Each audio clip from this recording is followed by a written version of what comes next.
Hey everyone, hope you're well, Arya here. Before going into individual character breakdowns of all the Season 3 changes, in this video we're going to examine the general direction of the balancing and some of the core underlying themes.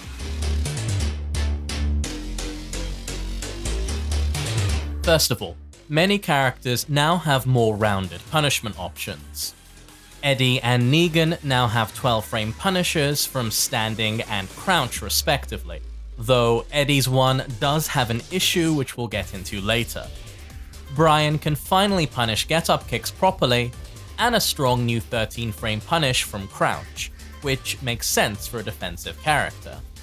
Josie can go into a switch mix from -12, while Horang can go into left flamingo and Elisa into destructive form at -13.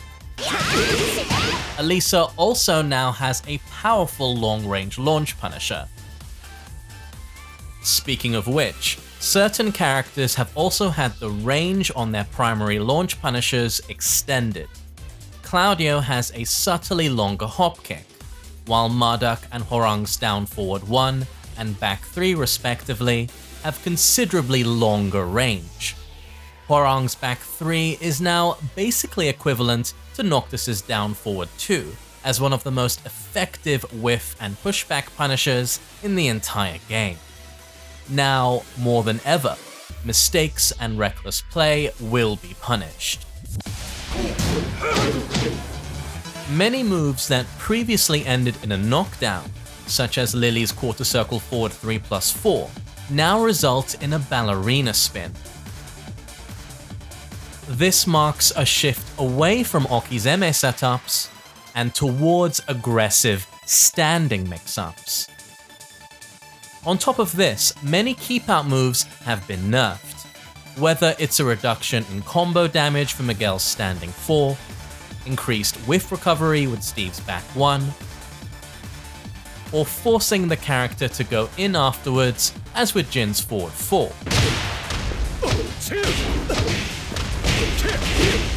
On the other hand, pressure is stronger across the board, with many moves giving stronger advantage on hit and more plus frames on block. Overall, you're now encouraged to play more aggressively, resulting in a faster game flow. This should prove more exciting both for players and spectators.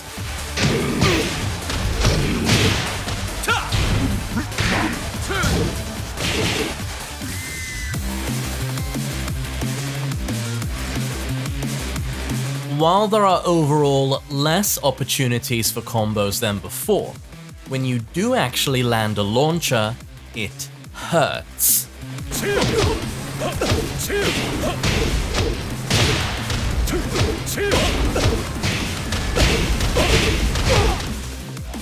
Combo damage and wall carry have been increased across the board. Many characters can now carry you wall to wall, Dragunov being a prime example, and breaking 100 damage is not uncommon.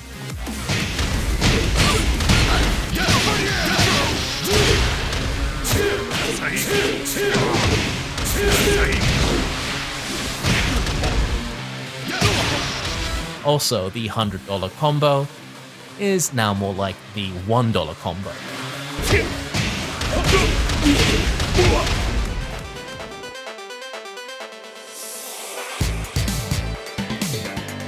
With perhaps the exception of Geese, who we'll go into later, none of the characters have undergone a complete overhaul as Claudio or Leo did from Season 1 to Season 2, and the changes are overall more conservative. They mostly serve to refine and polish the direction taken in the Season 2 changes. For example, Elisa's destructive form is now even more dangerous, further encouraging players to use her more aggressively. Similarly, Chloe's back-turn stance has been further buffed with a plus on block mid, and she's also gained a ridiculous-looking but powerful knockdown low. Shaheen now finally feels like a complete character, with many new pressure options that reinforce his focus on 50-50s and methodical counter-hit baiting. and is now, thankfully, far removed from the 4-1 repeating attack copter of 7.0.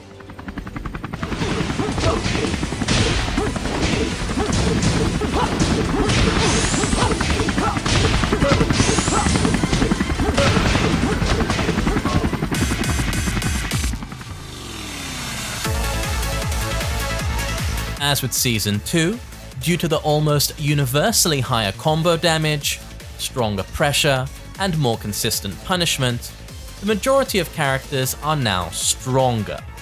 Even characters that are overall weaker have gained powerful new tools. So before you get upset about a particular nerf, take a good long look at what the character has gained, both in Season 3 and Season 2, since, as mentioned, many of the changes build on top of the previous patch. Very often the developers are encouraging you to reassess how that character should be played. Speaking of buffs and nerfs, after several very long Twitch streams with input from the community, as well as tons of feedback from top players like Dinosaur and Fergus, we settled on this buff and nerf list. A big thank you to everyone who contributed on the stream. Your help was invaluable. When putting this list together, we considered many different factors. For example, how much is frame data actually worth?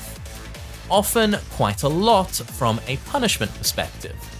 Often very little from a pressure perspective. Changing a move from -13 to -14, or vice versa, is often quite significant, depending on the matchup of course. Changing a poke string from -1 to -3 on the other hand, is generally not. You only need to see how little this affected Kazumi in Season 2. Properties often dictate utility more than frame data. Take Dragunov's running 2 and down 2. What made this very oppressive in Season 1 was the force crouch property on down 2, and the massively better tracking on running 2, which was reduced in an unlisted stealth nerf. Season 1 running 2 is still much better than the Season 3 version, despite it having slightly more frame advantage on block. These unlisted stealth changes make it quite challenging for us to assess how strong or weak a character is at such an early point in the release schedule. Some examples at the moment seem to include Josie's counter-hit down 2 launcher, slight pushback nerfs to Heihachi forward 2 and knock this down back 1+2, Xiaoyu's forward 2-1-4 being made safe from -12 to -9, a range reduction on Brian's Rage Drive, and an apparent tracking reduction on Kazumi's running 2 and Geese's running 1. How explicit these changes are also influences how the community reacts. The range on Claudio's hop kick, for example, was reportedly stealth nerfed from Season 1 to Season 2, and now simply seems to have been restored to its former self. However, by just looking at the official records, it would appear that his hop kick is now the best it's ever been. In general, changes to bad moves aren't worth much from a competitive standpoint if they still don't make them worth using over other, more useful ones. So, significant buffs and nerfs are often those which open up or close off entire ways of playing characters. As mentioned, Shaheen can pressure in ways he couldn't before. Josie's down forward 1 string is far more flexible and intimidating, making her a much bigger threat up close. Lars can actually counter-hit things now, completely shifting his risk-reward dynamic. This is why we consider these 3 characters to be the most improved overall.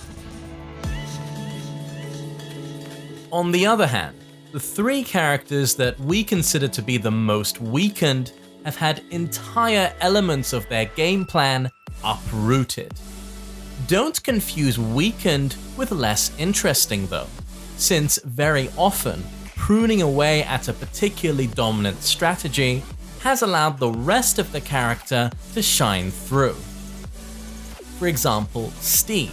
The most optimal way to play him in Season 1 and Season 2 was, unfortunately, mainly just about combining down forward 2 and back 1 with good movement. In Season 3, back 1 is now riskier on whiff, and down forward 2 has far less damage potential, even with the best execution. The changes encourage players to use his full moveset, much to the benefit of the game overall. So, no more pocket top tier Steve.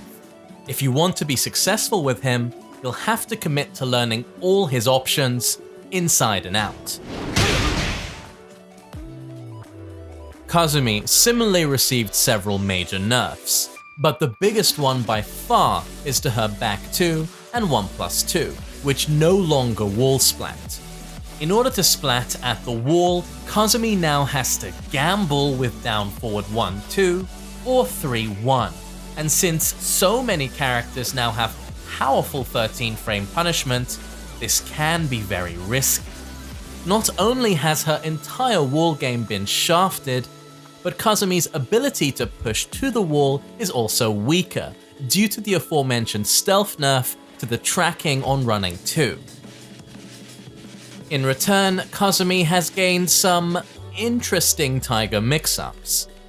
Unfortunately, outside of her 12 frame punish, the moves that lead into this aren't particularly good, and the mix-up itself seems quite weak, especially given that her RSS1 is unsafe now.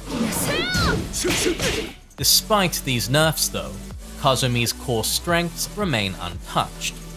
She has some of the best Mishima tools without any of the executional requirements, and incredible movement. For this reason, she'll likely remain a frequent tournament presence, though perhaps not as dominating as before. Perhaps the most affected character though is Geese. Previously, he was a notoriously sticky, rush-down character who could hack away all day with incredible generics, and almost always having enough meter in tow for a back 3-2 to max cancel when he needed it. Now in Season 3, not only has his pressure and neutral been greatly weakened, with slower recovery on many key moves, but his meter gain has also been drastically reduced, especially for taking damage. Here's what he gets for damage equivalent to 1 life bar. Barely hitting 10%. If things go badly for Geese, he can now literally go an entire match without getting a single bar. On the other hand, thanks to his new move and buffed Deadly Rave, when he does have meter, Geese now has unquestionably the highest damage output of the entire cast, and this is in a game where combo damage has already been universally buffed. Geese can outright kill from a single touch now, but in order to land that killing touch, you'll have to manage your meter effectively, as well as making a hard read or creating an opening with a well-timed sidestep. Like Steve, Geese is unquestionably weaker now, but far more interesting.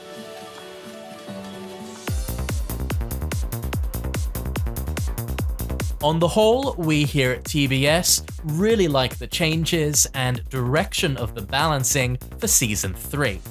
However, there are a few minor issues that we hope Bandai Namco will address soon. First of all, the meter gain disparity between Geese and Akuma is pretty hard to reconcile now, with Geese fighting for every scrap of meter, while Akuma has plenty to spare on FADC cancels and EX moves.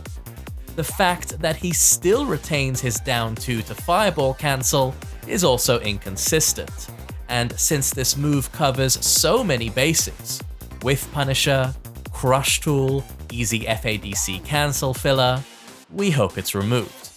And for the meter gain between Akuma and Geese to be slightly drawn together. Eddie's new 12-frame Punisher is also punishable on hit, I repeat, on hit, by certain characters' rage arts due to the forced handstand transition. This isn't even the scary mix-up stance, that's Negativa. So there's no reason they can't just give Eddie tons of frame advantage after with a ballerina spin or flop stun. Miguel and Steve's new lows are a bit lacking. Miguel's one gives tons of advantage on hit and even leads to a full combo on counter hit, but it's quite unsafe and very slow, though this is somewhat alleviated by the animation. Steve's one is a whopping -18 on block, meaning every character, even Steve, can launch punish it. The reward is pretty decent at +3 on hit and forcing crouch, making it especially scary near the wall with his new right weave 2 wall bounce. But it's very slow to high crush, and his other lows are so much safer that it's generally not worth the risk. Considering both these characters came out quite a bit weaker in Season 3, we hope both these lows are made safer and a little bit faster. And if Steve's one did something on counter hit, that would be nice, since that's kind of his thing. Nina's new running 3-4 seems to randomly whiff in certain combos, and since that seems to be its only intended purpose, we hope it's fixed. Finally, there are a few questionable nerfs to characters who already didn't have much of a tournament presence, and the missed opportunity to truly fix Gigas is a bit of a shame. Finally, this isn't related to a specific character, but doing a backsway from a sidewalk is possible on the player 1 side, but impossible on the player 2 side. This is a very annoying bug that has persisted through several Tekkens, and we hope it's finally addressed soon. In Season 2, Steve was arguably the best character. At the time of making this video, we're 2 weeks into Season 3, and many top players seem to agree that Akuma is now on top. Recent tournament results seem to confirm this. Akuma didn't receive any major buffs from Season 2, but he was already very strong, and all the characters above him have been made weaker. For similar reasons, Brian, Dragunov, Paul, King, Elisa, and Julia are also looking quite formidable.